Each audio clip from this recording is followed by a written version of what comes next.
I Hate the News is the weekly news bulletin from I Hate Politics podcast, a show about a human activity we love to hate.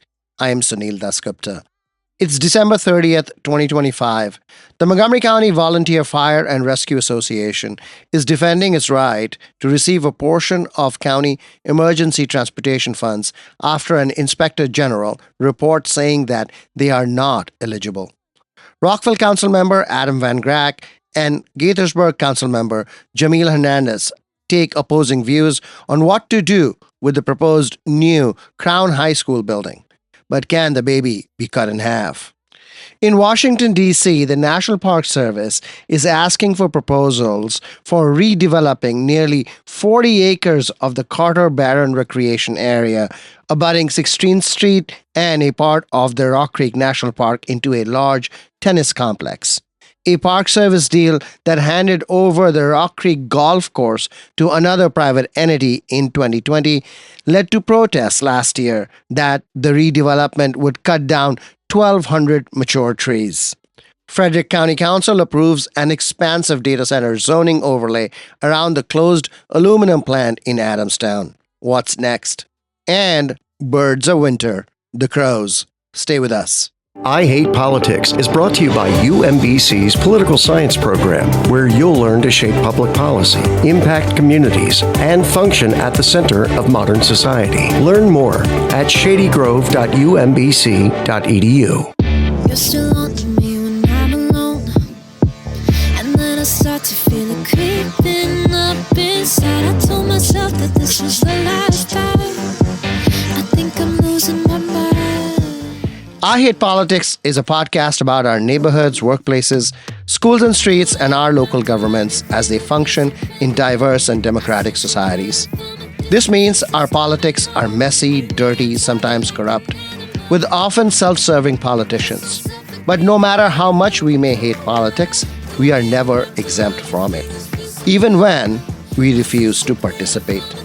In fact, the purpose of politics is to keep society functioning precisely when we don't agree with each other, like now. Music for this episode comes from Montgomery County native and now DC-based singer-songwriter Kara Levchenko's two new single releases, Animal and Cosmic Love. You can find her and her music at karalevchenko.com.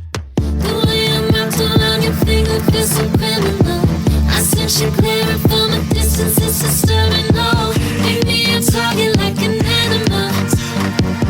You're so suffocating, let me go. Oh, the way I'm wrapped around your fingers feels so criminal. I sense you glaring from a distance, it's disturbing. Oh, make me a target like an animal. You're so suffocating, let me go.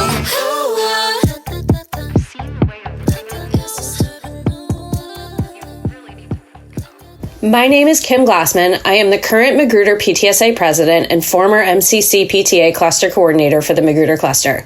I'm responding to your podcast from December 23rd and the summary statement that Damascus and Wooten are pitted against each other for who gets to use Crown first. From my perspective in the Magruder cluster, there is really no dispute between Damascus and Wooten.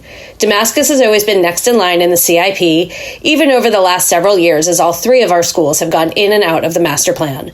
Damascus is the next major high school project in line due to the age of the facility and need to relieve overcrowding in Clarksburg. MCPS has published the order of facilities to be improved as 1 Damascus, 2 Magruder, and then 3 Wooten, and focused on the need for a holding school in order to do so. While Wooten is trying to move up in the CIP process, Magruder is getting lost in the noise. We do not have a local city government. We do not have a loud, well-organized community. We are one of the smaller clusters in MCPS and have never been particularly noisy. According to the FCI, Magruder is the most depleted of the 3 facilities, and that must be addressed. From my perspective, our facility needs are getting pushed aside in the current noise, the social media, and the media attention. We hosted a town hall with Dr. Taylor, and the only media coverage was about Option H and Wooten, not about Magruder. The bottom line is that there is not enough money to go around to all the facilities that need it, even in the best case scenario. What cannot happen is that our facility needs at Magruder get lost in the shuffle. Last week, we reported that Maryland Governor Westmore had allocated funds to study data center impact. This was incorrect. The governor has offered money to study the environmental impact of fossil fuel use in the state that is part of the Renew Act, which the governor had initially vetoed, and his veto was overturned in the special session of the General Assembly on December 16th. The governor's belated offer came after it became clear that the legislature was going to overturn the veto. We love to hear from you when you like what we do and when you think we have been remiss. It's easy to send us a voice letter, record on your phone, and email the file to producer@ihppod.org. If you send us video, we can extract the audio, no problem.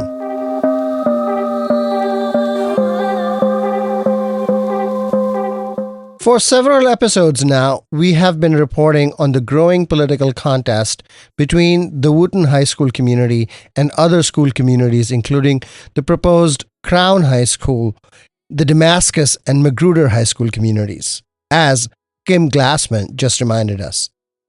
As Montgomery County Public School Superintendent Thomas Taylor has tried to shuffle the district's capital improvement plan, one option in the menu of 8 alternatives is to move Wootton High School permanently to the Crown High School site, and that caused City of Rockville Council member Adam Van Grack, son of one-time City Mayor Stephen Van Grack, and Gaithersburg City Council member Jamil Hernandez to face off on the pages of the local politics blog Montgomery Perspective.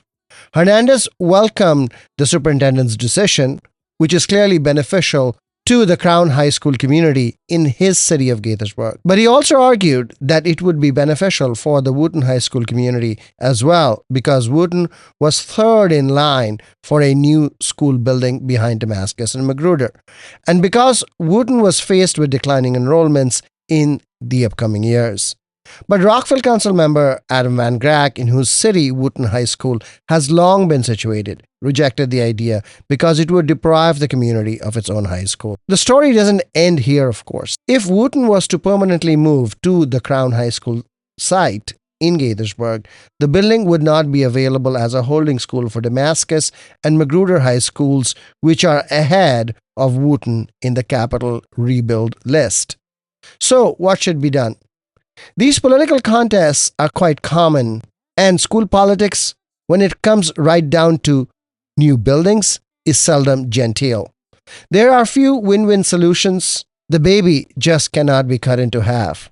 The next best option then is to sequence projects, which of course is what is done.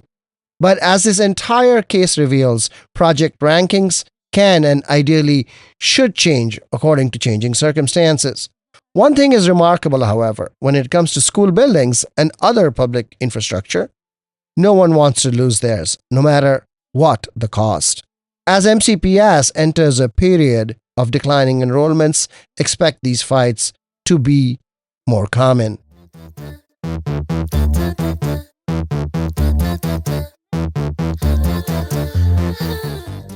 The Montgomery County Volunteer Fire and Rescue Association, MCVFRA, is a 501c4 nonprofit that represents the 19 volunteer fire and rescue squads in the county. The County Office of the Inspector General recently released a report that said that MCVFRA was not eligible for about $1.5 million it received from County Emergency Patient Transportation Funds between 2014 and 2024. And must pay this amount back. MCVFRA, however, has pushed back on this notion. Chris Jennison is a board member and the communications chair for the organization. He is also the president of the Bethesda Chevy Chase Rescue Squad. EMST, which is the county billing the insurers of an ambulance patient, and that revenue comes in. That's the EMST revenue. 15% of that, by law, has to go to the volunteers. When any of the organizations, any of the 20 organizations, the 19 departments of the association, want to get EMST money, we are told how much money we think is going to be in the disbursement by the county in the upcoming disbursement. An application is released by our program manager at the association to the LFRDs and to the association. Each of the organizations can put in an application for here are the projects I'd like to get funded, and here are the quotes that go along with it. Here's how much we're hoping to receive toward this end. And there's a funding committee of the association which evaluates all those requests, makes recommendations. The board of the association then reviews the funding committee's recommendations and may ask additional questions, but then will ultimately approve the recommendations. That goes to the fire chief for the fire chief's consideration. And the fire chief may decide, I'm going to make these alterations to it too, and he can do so. That's how it's been for the last decade plus. So when we talk about roughly 1.5 million that the association has received over the last decade in EMST money, it's not like we're just siphoning off some chunk to be used for the association's parties or staff. We aren't saying I'd like to get $100,000 for a mailer to support candidates. We're saying we want $80,000 to support our program manager position, which is providing staff support to all these 19 departments. The Volunteer Association, so MCVFRA, is eligible to receive some administrative overhead. Do the departments, the LFRDs, receive any direct money from MCFRS, or is all the money channeled through the Volunteer Association? I don't believe there's any direct money going from the county or MCFRS to the departments directly. The Volunteers Fire and Rescue Association is organized as a C4 rather than a C3, right? A C3 is a charity, a C4 may be an association, or it may even and be an advocacy organization.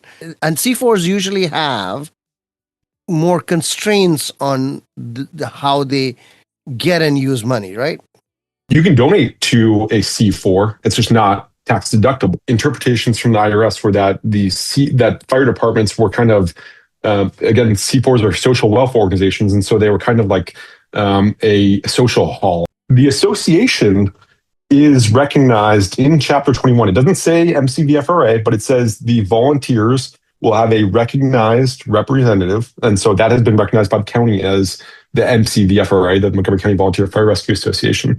We are the recognized representative of the 19 departments. We're one of the only, or maybe the only, volunteer systems in the country that have a collective bargaining agreement with their municipal organization. The ambulance billing fight of a decade ago was a major win for the volunteers and for the Volunteer Association to be recognized and to have a seat at the table. And we have engaged in political advocacy. We've made endorsements. We made an endorsement for county executive for next year.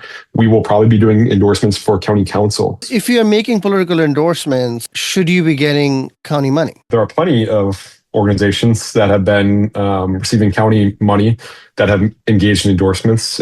Where our money goes, it's restricted. We use it for the betterment of the local fire and rescue departments. I heard that there was failure to comply on the 990s, and the treasurer position was replaced by a finance committee, and you abolished the executive director post. Can you speak to that a little bit? We've had a lot of changeover on our board for the association, and I think there's a general understanding that we need to clean up our operations. There was, I think it's fair to say, and we have said, that there was negligence by our board, by our staff, trying to as we're assessing and we're looking back at things, we realize that things slip through the cracks, and so we're trying to clean up and be above board on everything. During the summer, our treasurer stepped down, and we had a finance committee that stood up in its place.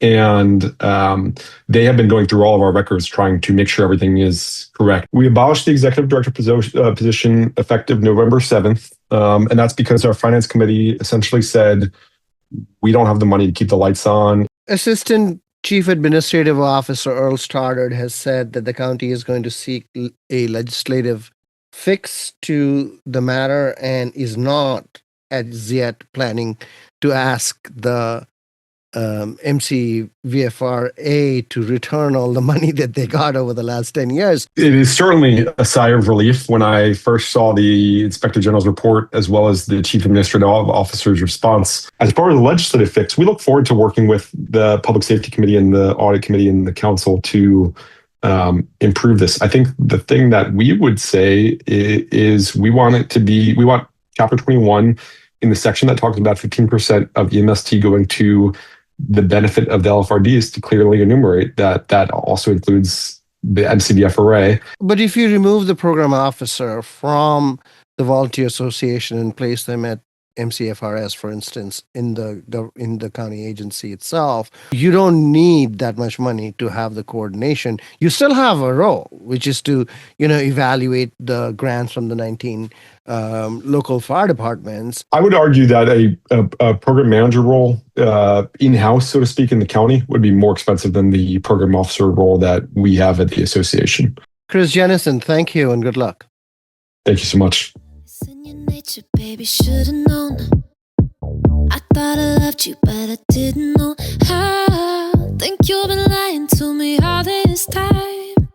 Thought I could catch you in the crowd. In Washington, D.C., the National Park Service is considering handing over nearly 40 acres of public recreation land called Carter Barron, which is part of Rock Creek Park, to a private entity to redevelop into a large tennis center.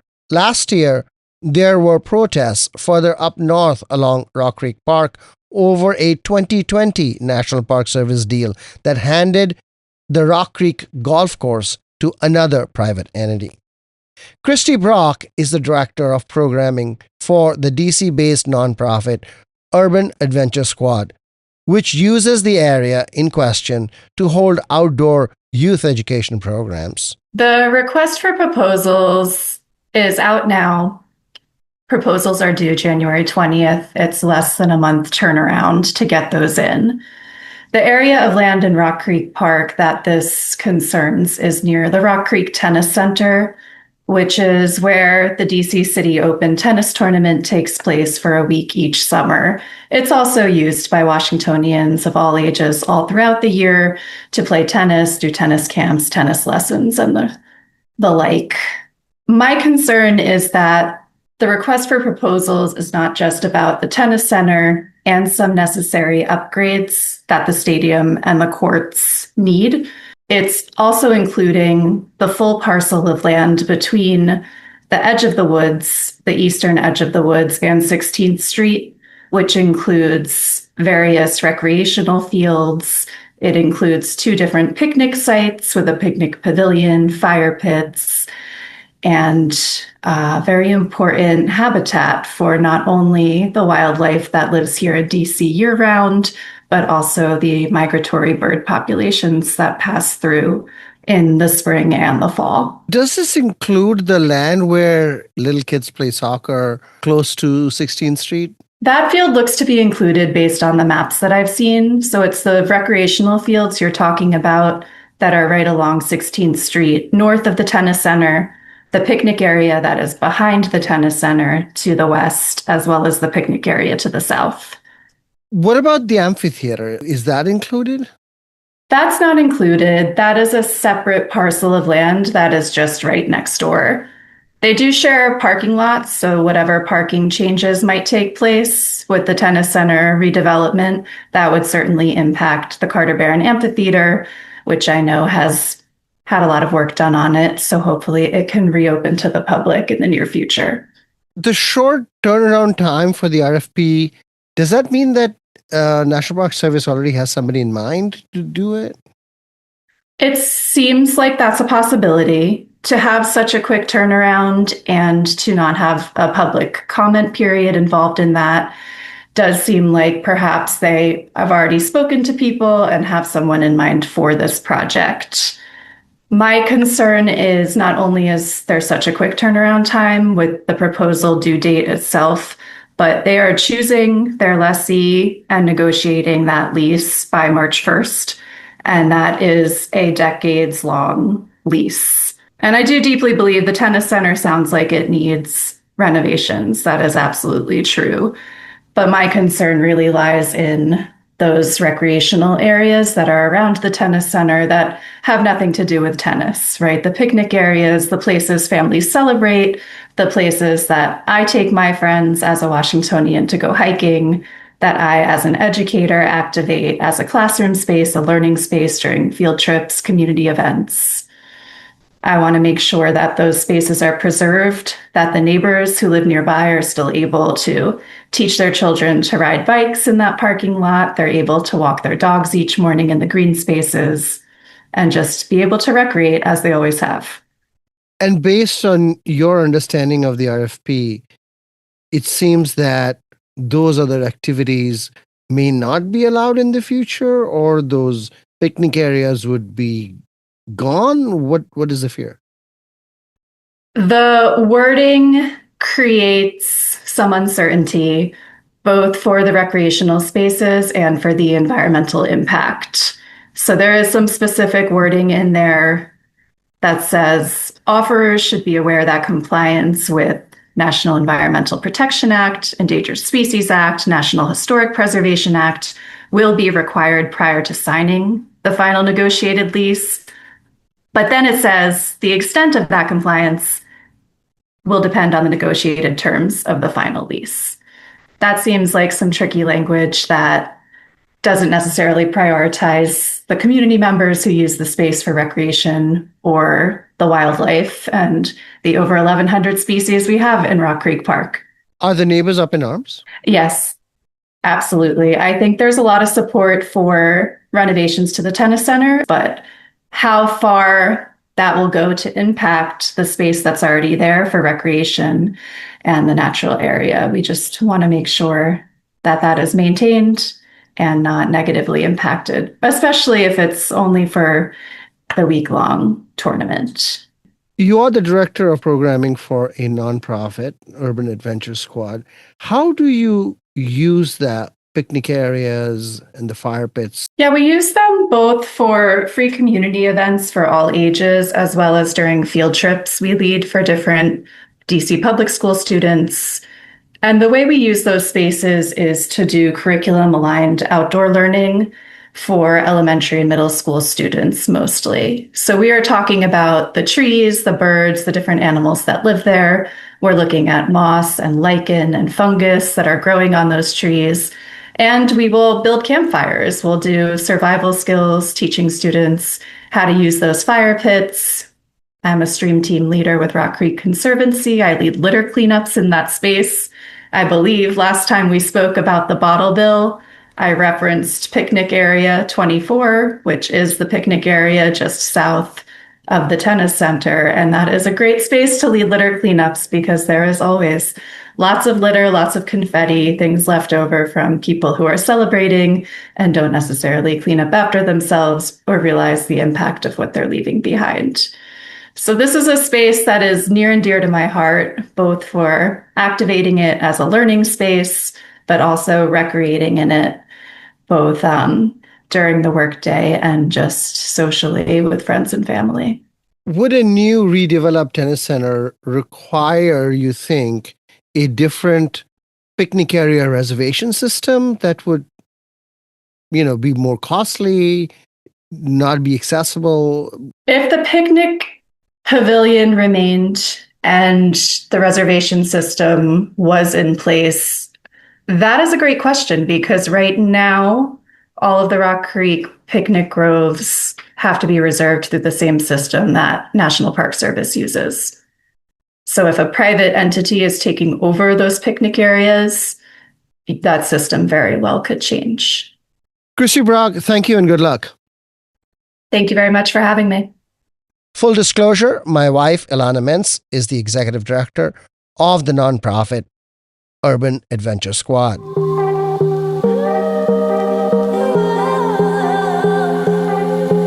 In Frederick County, the county council last week passed an expansive zoning overlay to allow data center building over a large area around a closed aluminum plant near Adamstown. On December 23rd, former Frederick Council member Kai Hagan broke down the issue on this show.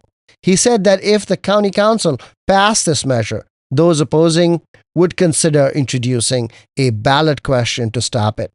State legislators are also looking at a new law to add more evaluation time when a data center proposes to situate in a location.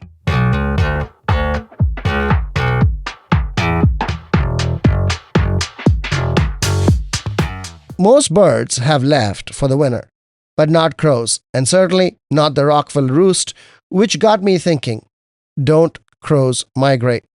Turns out some do, but others do not. It isn't clear which ones do and which ones don't, and the difference seems idiosyncratically individual. There are differences between East Coast and West Coast crows. East Coasters migrate 75 miles less than West Coast ones, but they always fly during the day, not at night like other birds. So we see them more. If you live in Rockville, Maryland, crows provide the outdoor soundtrack on sunny winter days.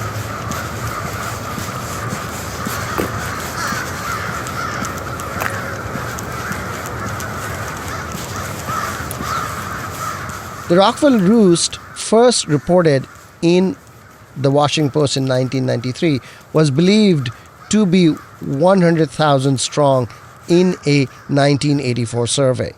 It is now believed to be larger. They gather in large numbers to roost, meaning they sleep together in large masses. This starts in October and continues through March, when they break into smaller groups to breed. There are similarly large flocks in Hagerstown and Laurel in Maryland.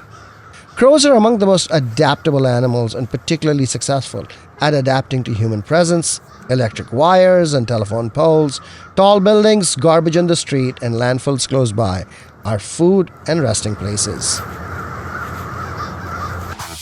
I don't care if silence playing games today, but it ain't fair. The thought of you takes me away. Now I need air. Yeah, I think I got lost in my head again. Baby girl. That's all for this episode. Be sure to check out our feature interview series that comes out Friday mornings. I Hate Politics is produced by me, Sunil Dasgupta, with support from the University of Maryland, Baltimore County.